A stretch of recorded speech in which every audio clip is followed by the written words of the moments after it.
Most everything, I think, comes down by and large to the health of your mitochondria. Ooh, the mitochondria. The mitochondria, the mighty mitochondria. Get ready to meet Dr. Joseph Purita, a visionary in orthopedic laser surgery and a leader at the forefront of medical innovation. From his roots at Georgetown to transforming care at Boca Raton, Dr. Purita is here to share insights from his pioneering career. Don't miss this inspiring episode. What I think is the most important medicine of all, Which one? exercise. Because I think that's what really makes your mitochondria healthy. You have two organs in your body that have the most mitochondria. You know what one of the most potent anti-inflammatories in the body is? Carbon monoxide. Oh, God. So what do you do for gut health? What I do myself is some intermittent fasting, hydrogen therapy, exercise, and try and eat properly. What are the top 3 things that you would recommend for brain health?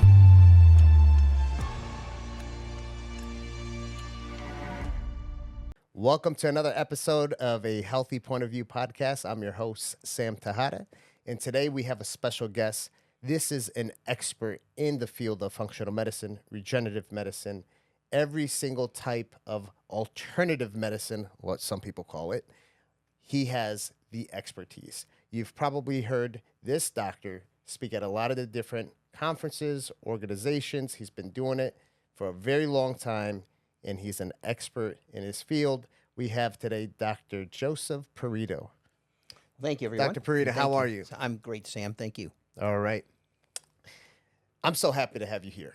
I'm so happy to be here. Thank you. We have so many doctors. You know, obviously, Liquivita, we have a proprietary product that we sell to over 4,000 doctors throughout the United States. And a lot of them tune into this podcast, and they're always trying to figure out, what else can I do besides just vitamin IV infusion to really take care of my patients? So, you know, people are talking about methylene blue, people are talking about ozone, and they're trying to figure things out. You've already figured it out, right? You have all of these different services, and you've been able to put them together to really give your patients the true ultimate treatment.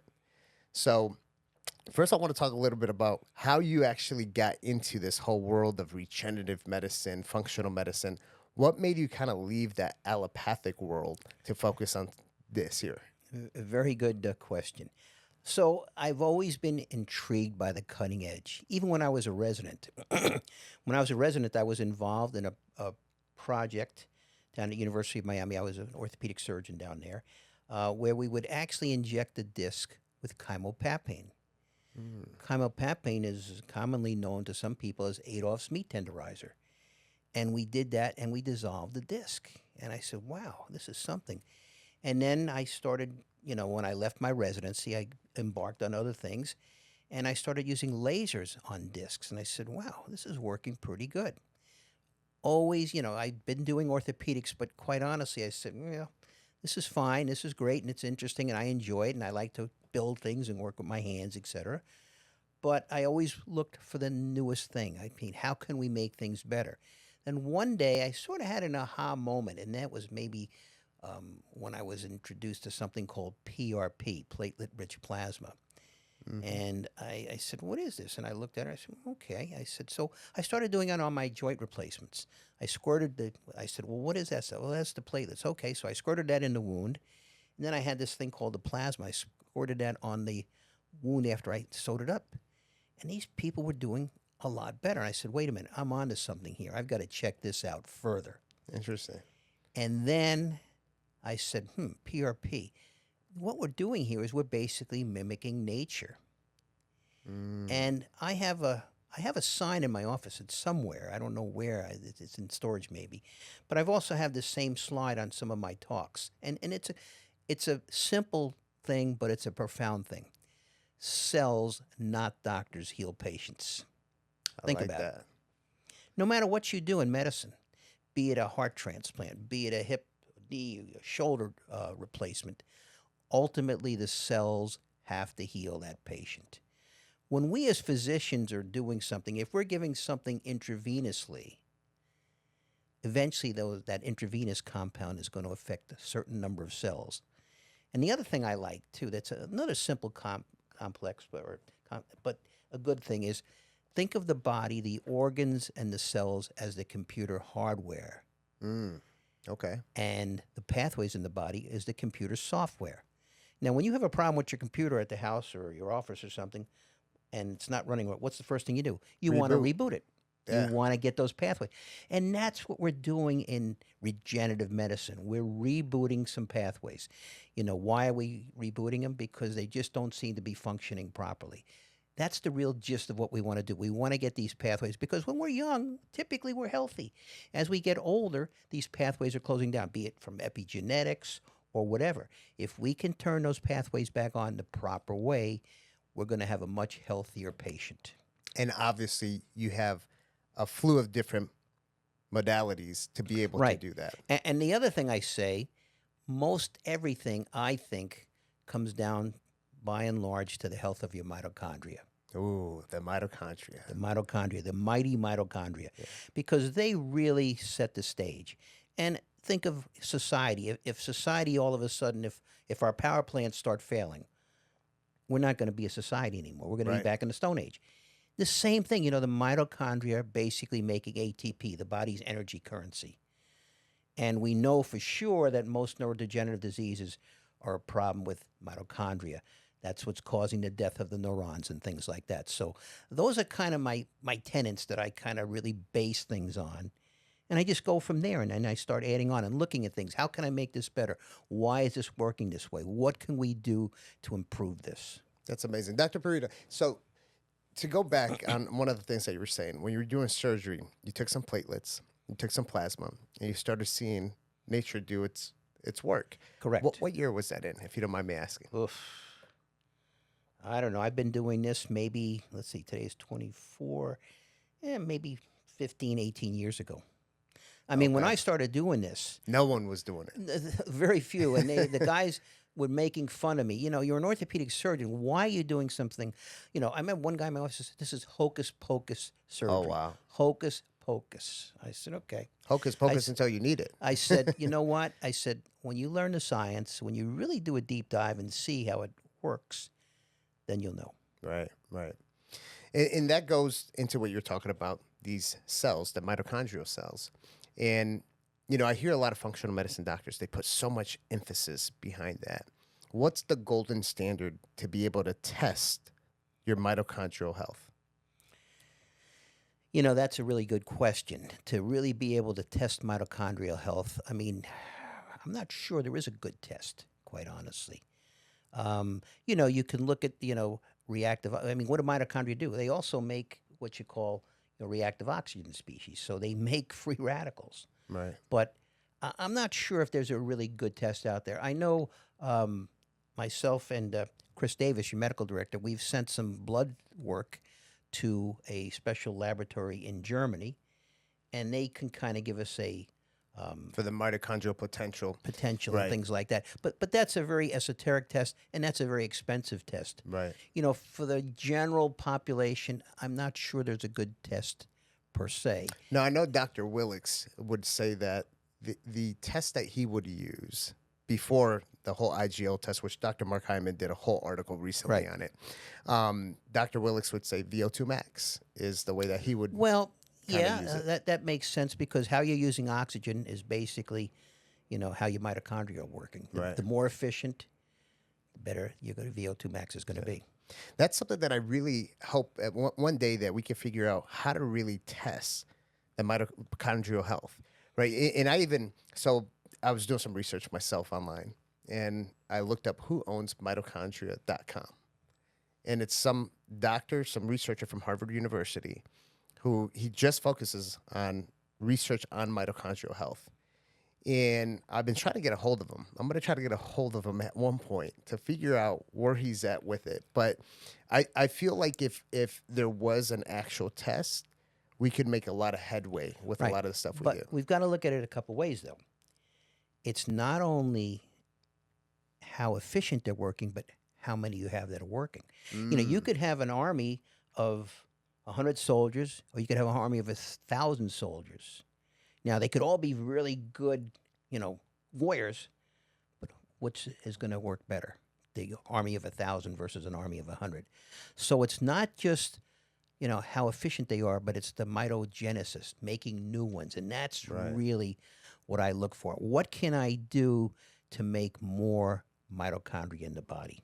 So for the listeners who really don't understand the purpose behind your mitochondrial cells, how can you break it down in layman's terms of what Okay. the responsibility Well, is? again, mitochondria typically are what use oxygen, okay? And this is what gives us oxidative stress. When you use oxygen, you get some stress. It makes some free radicals.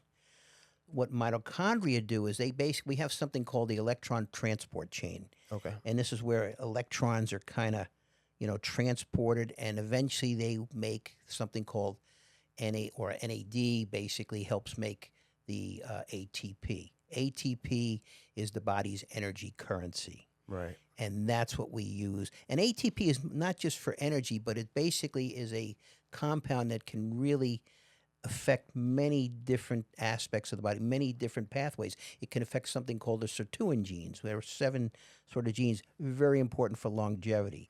It can also act as a catalyst for other reactions and things like that. So that's where the mitochondria are so, so important. So how do we exercise the mitochondria cells? Is there anything that we can do, take, exercise? What helps stimulate those cells or make them healthy? Well, you just mentioned what I think is the most important medicine of all, Which one? exercise. Okay. Why is that? Okay. Because I think that's what really makes your mitochondria healthy. It's just like we're talking about the VO-max. The more you start using these mitochondria, the more efficient they're going to become. But you have to help them out.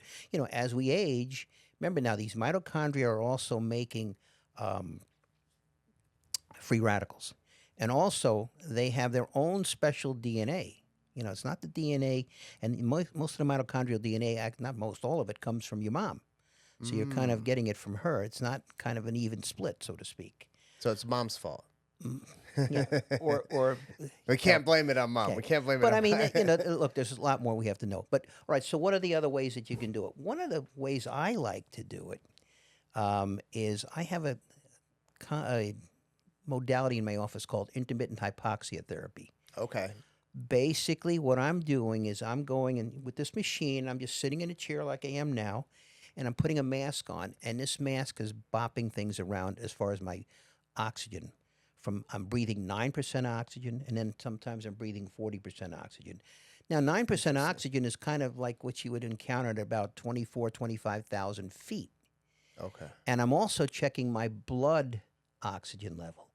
And I'll get my blood oxygen level down to a point where a lot of docs out there would say, my God, this guy is ill. He needs to be intubated and put into the intensive care unit. What percentage is that? It gets to around 80. Wow. Okay, which as from your background is pretty low. Yeah.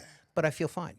Now We'll that's be almost ready to intubate you at 80. you would if you saw it, but I'm used to it, and it's making my mitochondria work much more efficiently. Number one, it's causing a lot of mitogenesis, which is the basically formation of new mitochondria.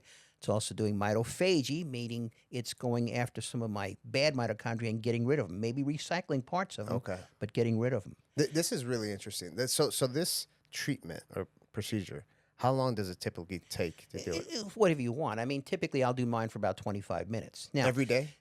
No, I do it maybe 3 times a week or Okay. twice a week.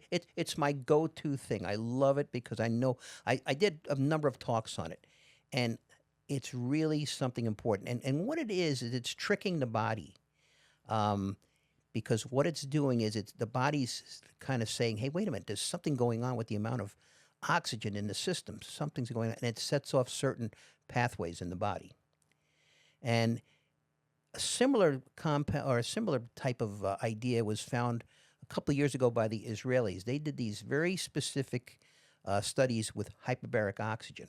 Okay. And what they would do is they would do something called an air brake.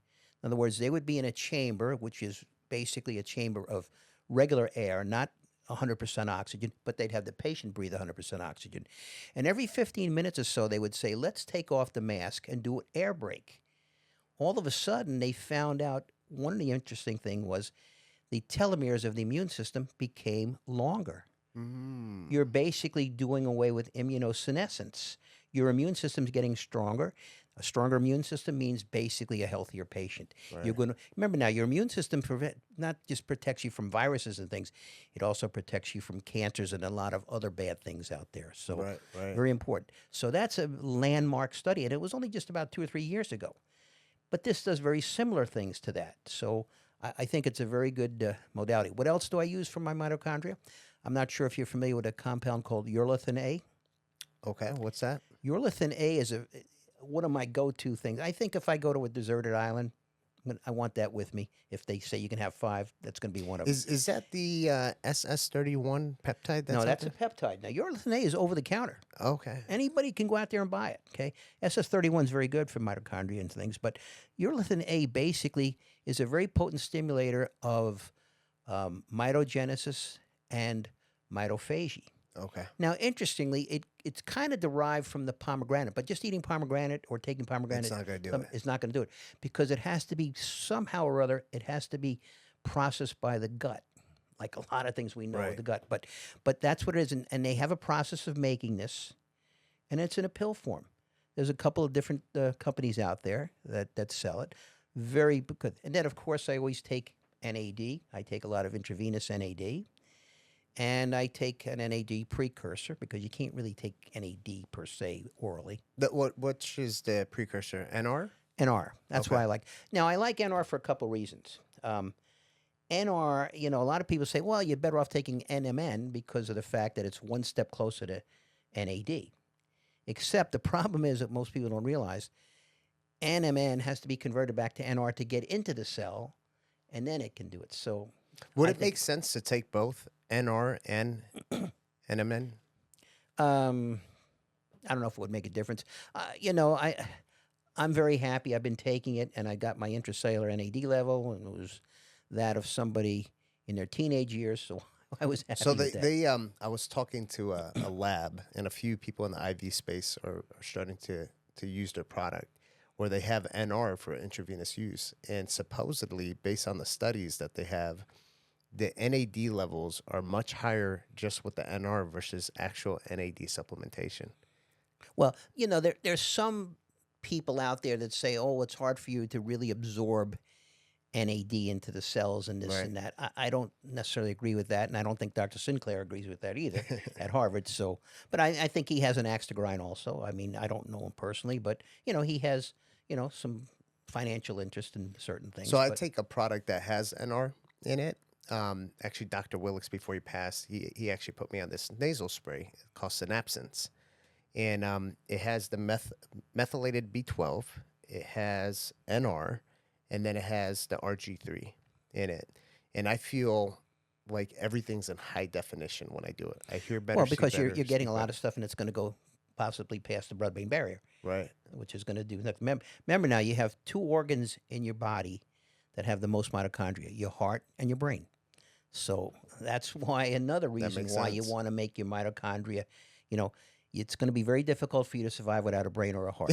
Okay, so I think so. there you go. So, Doc, to go back on the hypoxia Sure. procedure that you have, what is, and I want people to kind of understand when you're talking about it goes down to 9% oxygen, up to 40% oxygen. For the listeners, we're typically breathing in, and correct me if I'm wrong, 21% Correct. oxygen. We utilize about, 5%? 5 or 6%, and then we're exhaling. And then we're the rest. exhaling it. Yes. So the hypoxia machine that you have, what is the difference between that treatment procedure versus EWAT?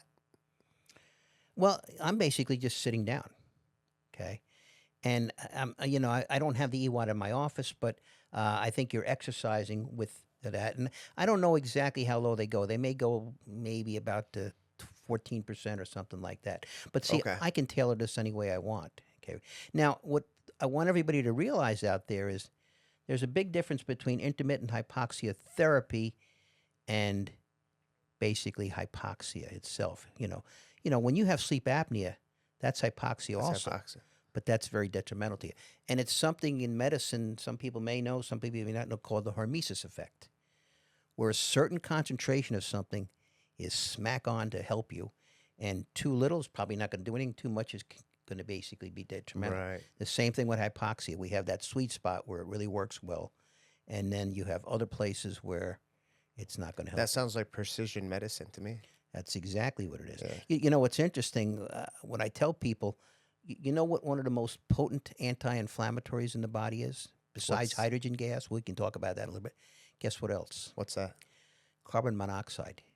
Oh gosh. You really can't survive without carbon monoxide. But we all know a certain dosage of carbon monoxide Will is kill you. not just bad for you, it's toxic Right. and deadly. And it's that hormesis effect, but that's what it is. So when you were just talking about hypoxia in patients that have like sleep apnea. Right. How bad is sleep apnea for your mitochondrial cells? It's bad. It's bad for your overall health. I mean, but certainly it's going to increase oxidative stress and things like that. So you want to train the mitochondria. You're just depleting them when you do Right. intermittent when you do the sleep apnea and things like that. You know, most diseases are basically hypoxic. Right. That's why sometimes people say, hey, hyperbaric oxygen, at least anecdotally, because I don't know who's listening out there, can help cancers and things like that. Right. Right. So we're on that topic of the mitochondrial cells. There's a lot of things that we get exposed to that have an effect on your mitochondrial health, like let's say toxins. So what is it with toxins? How does that affect your mitochondria? It's a very good question. How does it affect the mitochondria? Well, I think it would affect it in a couple ways. I think it would probably affect the electron transport chain. So you're going to have that not working properly. It could probably cause some mutations in the DNA, things like that. They're not going to be working well. Other little organelles in the mitochondria probably aren't going to be working well also. And you're going to get more leakage of electrons. And that's really what is the hallmark of a lot of diseases, when the electrons are leaking out of the mitochondria. Right. A leaky electron, Okay. a leaky mitochondria means disease. And I hear a lot of the functional medicine doctors that are out there. I took the methylene blue course with Dr. Levy, and there's a bunch of other guys that also say that they strongly feel that environmental toxins are like the root cause of disease formation. So, in my opinion, if that is the reason for a lot of disease, how do we get rid of these toxins? Well, a couple of different ways to get rid of toxins. We have one very intriguing modality in our office called EBO2. Oh, a lot of people are talking Okay, about this. So what does EBO2 stand for? Extracorporeal, meaning outside the body, Right. blood oxygenation and ozonation. Okay, What's the difference between that and actual just ozone? big difference. Okay, ozone is triple oxygen. Ozone is fairly toxic. Ozone is an oxidizing agent. Now, when we do this procedure, there is really no ozone that actually enters the body, because I said it's extracorporeal, outside the body. Right. So in this procedure, you have one IV line that's leaving the patient. Now, not only is it an IV line with blood leaving the patient, it's being pulled by a peristaltic pump. So we're really pulling out. And it's interesting, when you're doing this, you literally will see globs of fat and things like that being pulled out also. Really? Now, that blood then goes into a dialysis filter that's kind of flipped over. Okay. And what happens is, because the dialysis filter, as we all know, has a tremendous amount of surface area. Well, from the top, ozone gas is being mixed with the blood. Now, as soon as ozone comes in contact with the watery part of the blood, the plasma and things like that, it gets converted right away. So there's no ozone that's ever entering your body. Right. Now, it gets converted to a couple of different products. One product that it has a momentary time with is something called hydrogen peroxide. And then it makes other things called lipid oxidation products. Now, what this does is we start going back to the pathways. It's a very potent stimulator because, again, of that hormesis effect of something called the NRF2 pathway, which is one of the major pathways in the body that can help reduce inflammation in a dramatic fashion. Wow. But we're also, because of the effect of basically the Venturi effect, we're also pulling a lot of, toxins from the blood, and it's getting trapped in the dialysis filter. Oh, wow. We're also removing something called beta-2 microglobulin, which is probably something that we're still learning about, but we think it probably has something to do with cancer and immune cells and things like that. It's a bad thing. And we get that pulled out. You can see some of our patients will have a Yeah. tumbler full of foam and things like that. It's like I like to call it when I see it. It's like, oh, that's the gunk jar. The Yeah. gunk. It's like an oil change in a way. Yeah. Yeah, that's step one. Okay, and realize what else do we do this for? We do it for a lot of autoimmune conditions. Why? Because the NRF2 pathway is getting turned on, is being strengthened. Okay. Okay, and an autoimmune condition, typically NRF2 is not functioning properly.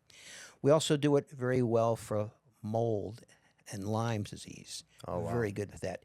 And another thing, we do some people just for general well-being, maybe every 6 months or so, once a year. And what happens? As we get older, viruses in our bodies, such as Epstein-Barr and CMV virus and things like that, which kind of didn't bother us, as we get older, they start becoming a little more active and a little more active, and they start, really causing inflammation. And what ozone can do is it can react with those lipid envelopes of those viruses and expose their DNA and RNA, and voila, they're going to be basically killed. Now, step two is when it leaves a dialysis filter, it then goes into something called a hemolumin machine. Now, hemolumin machine is a very interesting machine. That's where we're using lights: red, blue, amber, green, ultraviolet A, and ultraviolet C. Now, ultraviolet C is something that most units that use ultraviolet don't have access to. It's usually the B, which the B is, sort of like from the sun, but it can damage DNA. Ultraviolet C is it can maybe damage the cells, but very slightly, and they can recover very easy. But it's really toxic to organisms such as mold, viruses, and things like that. Now, the other thing that ultraviolet A does, it's a slight stressor of the cells, and it can help make something called heat shock proteins, Okay. which are a very interesting set of things. We cannot have health without proper heat shock proteins. What do? And there's also cold shock proteins. They help proteins fold properly in the cell. Okay. When a protein doesn't fold properly in the cell, it misfires. It doesn't work well. Think about a protein that doesn't fold properly into a mitochondria. That mitochondria is not going to work very well. Right. And we think a lot of the heat shock proteins are related to neurodegenerative diseases. Wow. That's why, for instance, Alzheimer's, they have the plaques and this and that, things like that. I'm actually talking, I think in about 2 weeks, at a thing called the RADFest, Revolution Against Death Over and there Aging. in California? In California. I'm giving a lecture on heat shock proteins. Wow. So that's what we do there. So then we have the lights. And we have red light, which can stimulate the mitochondria and things like that. Remember now, the circulatory system is the superhighway of the immune system. Right. And it's delivering everything. And we oxygenate the blood a little bit too, but that's kind of like neither here nor there. That's not that So, important. Doc, I don't know how open you are to talk about it, but with what I'm hearing right now, it's like if you have patients with a lot of these type of, autoimmune issues, chronic diseases, Right. neurological issues, you must be seeing tremendous results off of doing these procedures. We have. It's very gratifying, okay? And people call us from a lot of different places. And the thing is, with the EBO2, not only do we do it in our office, but we train other doctors all over the United States, Europe, Turkey. I have a head nurse that, unfortunately, now she's only there 3 days a week. She's fully. too busy And traveling. then she's traveling teaching. Okay. Which is a good thing, okay? So we kind of set the standard of this, and we're always looking to improve it. We're not just kind of resting on our laurels. That's one thing I've never done. I've never rested on my laurels. I can say, okay, I know this. No. It can always be better. How do we make it? It can always be better. How do you make it better? Yeah. And, that's what we're aiming So, for. so we have a lot of doctors that tune into the podcast that do IV hydration therapy, with all the different nutrients, and some people are treating very ill patients. Others Sure. are more doing it for the health and wellness. So, do you think that the EBO2 is something that would benefit most of these doctors in their practice? Absolutely. I can't see why it would not benefit somebody because, again, one of the things we do it for is just general well-being. Remember now, as we get older, the viruses, it helps get down the viral load. It helps reduce inflammation in your body, inflammaging. Okay, we all have inflammaging. So you can basically offer it to any patient with other things. I mean, many times we'll do EBO2, then we'll do NAD, methylene blue, things like that. So it complements. Because, the other thing, with some of the pathways when we do EBO2, it helps produce more NAD, things like that. Okay. It gets the NAD, NADH ratio in a better frame of mind, so to speak, around 700 to 1. That's usually what we're aiming for and things like that. So it can help dramatically. And from a practical point of view, as far as, one has to think of finances. What I like about the EBO2 is I'm not, taking all my time to do the procedure. Now, if I do a cellular therapy, yes, I have to go ahead and I have to harvest the fat, harvest the bone marrow, et cetera. Right. Whereas EBO2, I basically do something like a social rounds. I go and say hello to the patient, kind of assess them some, but my nurses are basically doing the Handling procedure. it. Now, we Okay. typically have a rule that, if it's a first time, I'm in the office. Not really doing much as far as that's concerned, but at least we watch them. So basically, it's something that the doc can do other things at the same time. He can make more efficient use of his time. He can kind of split his time up. So I like that. and doctors have to look at that. We have to be practical about things. We are a business also. I Right. mean, we have to Yeah. look at that end of it also. Absolutely. So the EBO2, and I'm not going to use the word because then we get like shadow banned and flagged, but this I could say post-pandemic, people see a lot of health issues. Has the Okay. EBO2 helped a lot post-pandemic? That's a very common ailment that we're treating. Post-pandemic, long COVID, vaccine reactions, things like that, okay? Remember now, we're cleaning out the blood in many different ways. We're filtering it. We're hitting it with ozone. We're hitting it with different color lights. We're stimulating a lot of different pathways.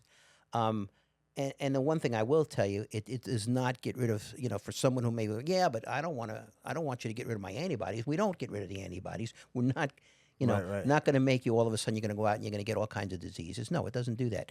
It seems to work very well because these are autoimmune conditions. I wrote a blog a number of years ago how post-COVID fibromyalgia are very similar in their respect, and they all seem to have a problem also with the mitochondria. That's why most of those patients are going to do well by giving them NAD, give them some hydrogen to get the inflammation down. Hydrogen is one of my go-to things also in my office. Hydrogen You gas. do hydrogen? Gas. Okay, gas. Very potent anti-inflammatory, antioxidant. Do you do the hydrogen peroxide IVs at all? No. We get that from EBO2. Right. That's much more potent. Remember, hydrogen peroxide is interesting in that it's the most potent stimulator of white blood cells. Wow. Okay, but again, it's transient. Okay, it's not thing. So we don't have to give inject, but we do hydrogen gas a lot. Okay. And hydrogen, I like that because I read an article recently of all the antioxidants, most all of them.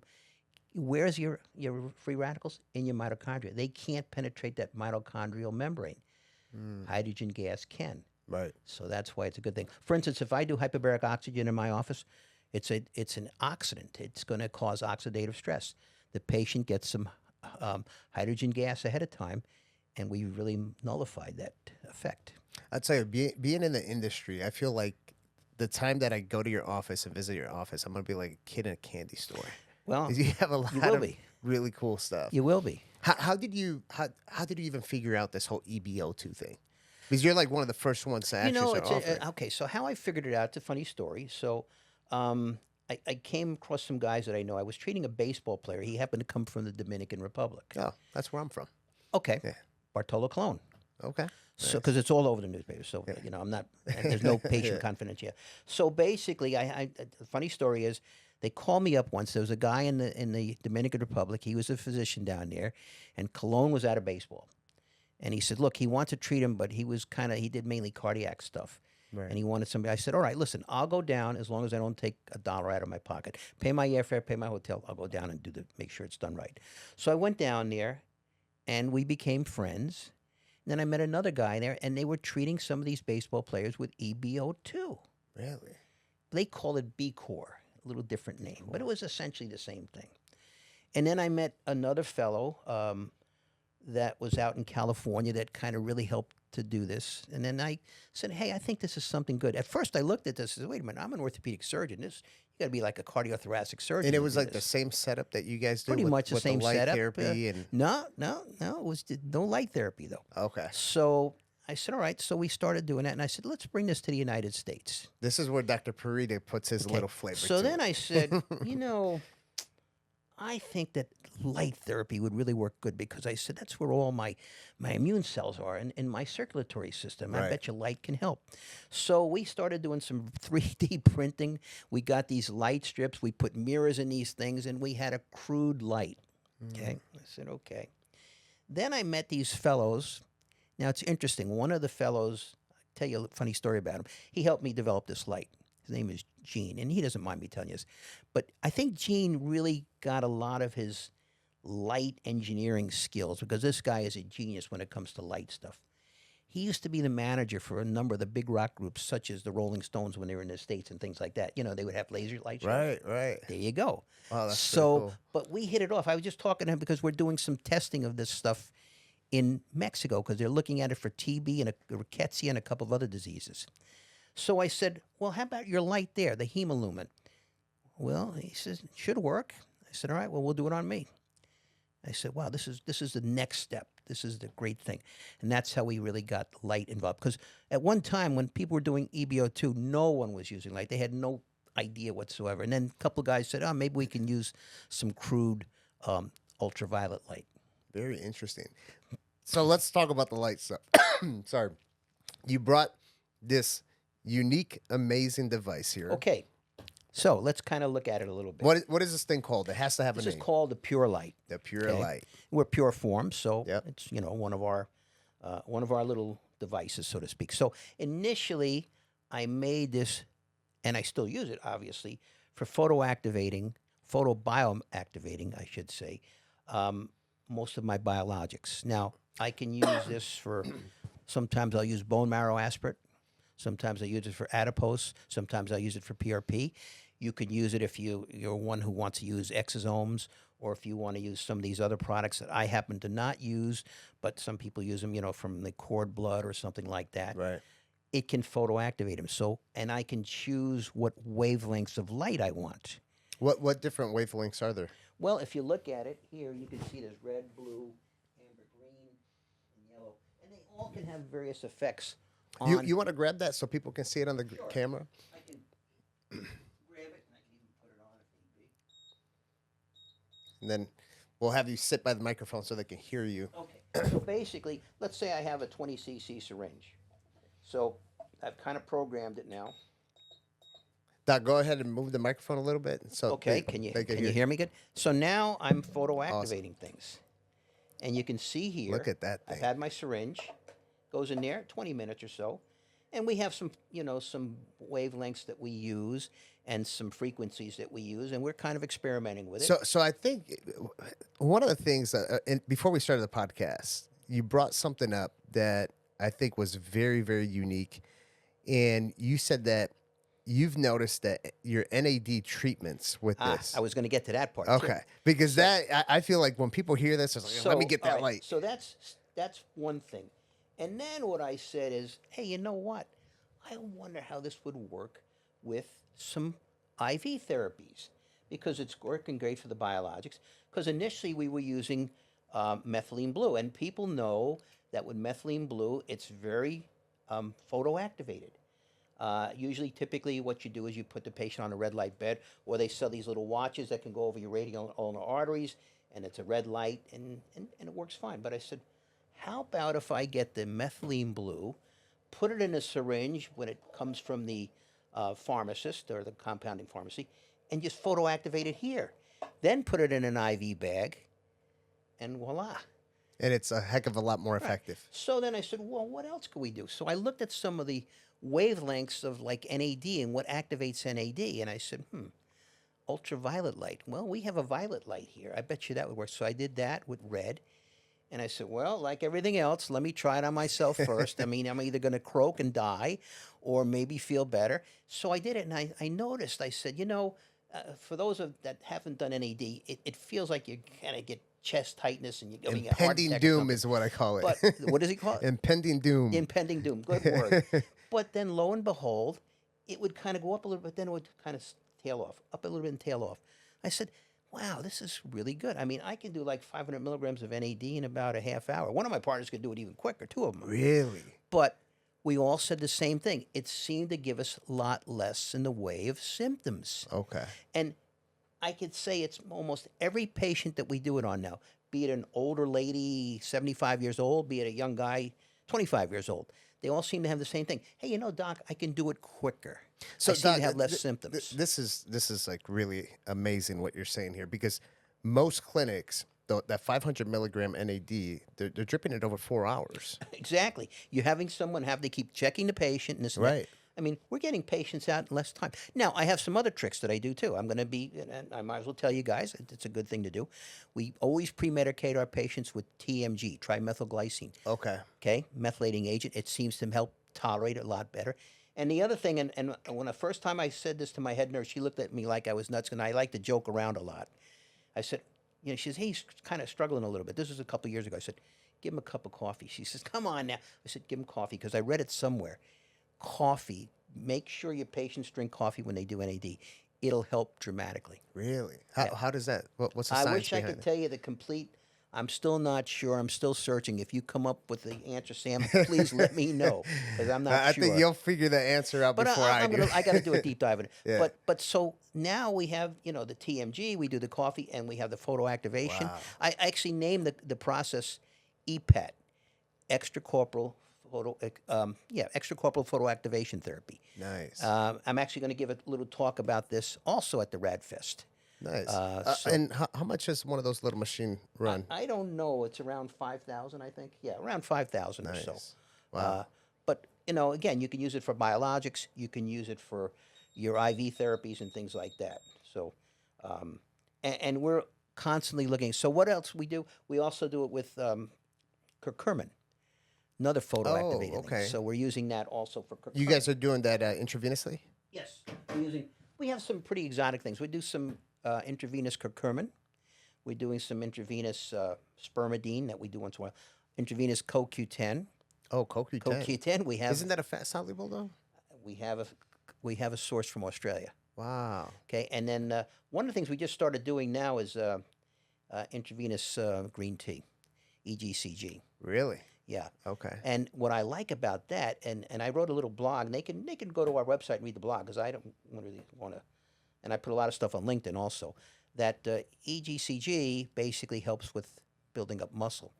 Remember now, people that Okay. are on the semiglutides, Oh yeah. that's one of the problems. They're losing some muscle mass. A lot of muscle mass. This will help Oh, build yeah. it up, among other things, as will some of the other things. Speaking about hypoxia, are you familiar with the blood flow restriction cuffs? Blood flow restriction Okay, cuffs. so that's localized intermittent hypoxia. You work with certain kind of blood cuffs when you work out. It'll Okay. restrict a certain amount of your blood. Interesting. It'll dramatically increase. So you can do a very low intensity workout. You'll get better results than doing a high intensity workout without damaging the muscles. Wow. Very interesting. Never heard that one before. Well, look it up. Blood flow restriction. A lot of the athletes know a lot about They're it. doing- And that's localized hypoxia, whereas with the machine, They use that it's- while they're working out. This Yeah. is not like the compression. No. socks You or any of you that. use it while you're working out. I mean, it'll sense a good. I think there's a company called Smart Cuffs. It'll sense your pressure, and you can kind of see what you want to do. And maybe it allows like 70% of the blood to go through, 50%, something like that. So it's kind of really doing it, but it's increasing growth factors and things like that. Very interesting. So, what else do you guys have at Pure Form? Because, how I said before, I'm like a kid in a candy store here, and you have a lot of different unique modalities and everything else. We talked about the EBO2. We talked about the different light therapies that there are. I know you guys have cold plunge, infrared We have saunas. cold plunge, we have infrared sauna, we have whole body Yeah. cryotherapy, and some of the unique things that we do with our hyperbaric is that we pre-medicate the patients, not just with hydrogen, but we're giving all these patients a nitric oxide supplement, Okay. and there's a reason for that. Most people think that hyperbaric oxygen just works by increasing the amount of oxygen into the blood. Absolutely the case, but the other very important fact, and it goes back to what I said in the very beginning of our talk, cells, not doctors, heal patients, because from the work of Dr. Tom at the University of Pennsylvania, he said, the real reason hyperbaric oxygen is working, it's increasing nitric oxide, which then stimulates your bone marrow to produce over 20 treatments, 8 times more stem cells than it normally would. Oh, wow. Remember now, stem cells are really what's going to heal you. So that's why we like that, and that's what's unique about us. But we're using this, we're pre-medicating these people every time they get a treatment. So you give them something like similar to like the Neo 40 product or Not something. like exactly. Oh, okay. I'm on There their you go. scientific board, and I'm proud of Nice. it. But it's a very good product. I mean, Yeah. and that's what we do. So we actually put our patients that are going through a lot of the erectile dysfunction procedures on the Works Neo great. 40. Yeah. Works great. I mean, but it's working by not only vasodilation, but it's probably helping them, basically with the stem cells. That's very interesting. I love all this stuff. Where do you see the industry when it comes to functional medicine? Where do you see it in the next 5 to 10 years? I think it's going to exponentially grow. I feel like it's growing very growing quickly. In very the last rapidly 5 now. years, it's growing very Yeah, quickly. I mean, it's hard to keep up with things now. It used to be really easy. Now it's like, oh, okay. Yeah, there's You gotta- always like I a gotta new know about thing. this. But there's always new things. The problem we have in this field is you got to get rid of, there's a lot of junk out there. I don't have Yeah. to tell you. You look at this, what? That's no science there. But there's a lot of stuff that is. I mean, Nicole just showed me something now. She said something about, something that generates hydrogen water. I said, well, let me look. I said, well, wait a minute. Okay, yeah, they were doing electrolysis. I said, that's the real thing. Because there's a lot of people that say, oh, you just put tablets in and you have hydrogen water. Right, Yeah, right. That hydrogen case. water stuff has really like blown up, and you got little shakers that they sell for like $100, and does it really work? Well, is see my what we do when question. we do hydrogen therapy? At the end, I go get a bottle of water and I just put the hydrogen gas in there. I bubble it and say, okay, drink it down. Because there's some studies that show it can have a very, very beneficial effect on the gut bacteria, Oh, which really? we know is so important. So, what do you do for gut health now that we're talking about gut? Gut health. What I do myself is some intermittent fasting, Okay. things like that, hydrogen therapy, things like, and exercise and things like that, and try and eat properly. Any kind of supplements that you would recommend for gut? Well, I take a probiotic every day, and I think urolithin A is good also, and things like that. I mean, I think it's more diet. A lot of it's diet. I mean, I eat salads every day, 7 days a week. Nice. So, we're actually launching a new campaign at Liquivita for cognitive health, for brain health, which we've never had like a true focus on it, but I'm very passionate personally for cognitive health, just because I want to make sure I'm as sharp as a tack. What are some of, let's go with this. What are the top 3 things that you would recommend for brain health, for cognitive health? Exercise. NAD. You familiar with clethoprotein? I'm not. Okay, learn about it then. You're gonna find that's gonna be something that's gonna have a marked effect on brain health. What is it? What does it do? We think it's one of the more potent anti-aging proteins that we know of. Increasing it is very important. Okay, and I was going to be involved in a study where I was going to use a suit that was electrified, What? Wow. and you would exercise it. And I'll tell you a funny story. So they said you got to get a blood test of it. I said okay. So basically, I got the blood test. My head nurse Bella got my blood, and we sent it to some lab in California, and I got the results back. And the results said I was in the 90th percentile. I said, well, that was good, except it was a 90th percentile of the 18 to 35-year-olds. So I said, I think I'm going to pass on the study. I'm just going to keep doing what I'm doing. Because read about it. You'll see it's an amazing thing. And levels can, apparently, if they say if you can boost your levels, you'll actually boost your IQ, among other things. Really? I like that. It's really something, it's something we're going to hear a lot of. A good friend of mine, Joe Cleaver, is really into this too. And where can you get it? Huh? Where can you get it? Well, I think you can there may be some peptides that'll start stimulating it. Who knows? Hard to say. The other thing that we didn't get upon, but something that I'm really interested in also is, and I'm going to start doing it soon, is therapeutic plasmapheresis. I think that's another thing that we're just kind of starting to touch the surface on. Okay. Is that similar to, there's doctors out there doing this plasma exchange therapy? That's correct. Okay. What they're trying to do is they want to get a bank of plasma only from 18 to 25-year-olds. Really? And what, we know, for instance, from some of the stuff that's been done already, Conroy's, and I believe they're at Stanford, what they'll do is they'll just take a liter of plasma and throw it away. and just replace it with albumin, which is an anti-inflammatory compound, and they seem to be getting very good results. Interesting. This is all awesome stuff. Doc, is there anything else that you want to leave the listeners and viewers with? One thing I'll say, when I was in orthopedics, I knew I was never going to really make a big difference in the field. I said, I'm going to be another orthopedic guy. In regenerative medicine, each and every one of us out there has a potential to really make a mark on this field. Right. And you just got to keep plugging away on it. That is extremely important for people to hear that message from you, because I'm noticing a huge shift in a lot of medical providers where they're leaving a lot of the allopathic world and they're coming in more into this preventative health side, or more of the precision medicine, if you will. Correct. And it's not just about helping the patient, but it's being able to make the true difference, changing the course of medicine, being able to elevate from where the last guy left off. And that's something that I put a lot of emphasis on, even with our doctors, is, as you keep on learning, take it and speak about it and publish things out there. Write your own book. So the next guy who graduates from medical school, he doesn't have to start from where you started. He can kind of take over where you left off, right, and have a successor.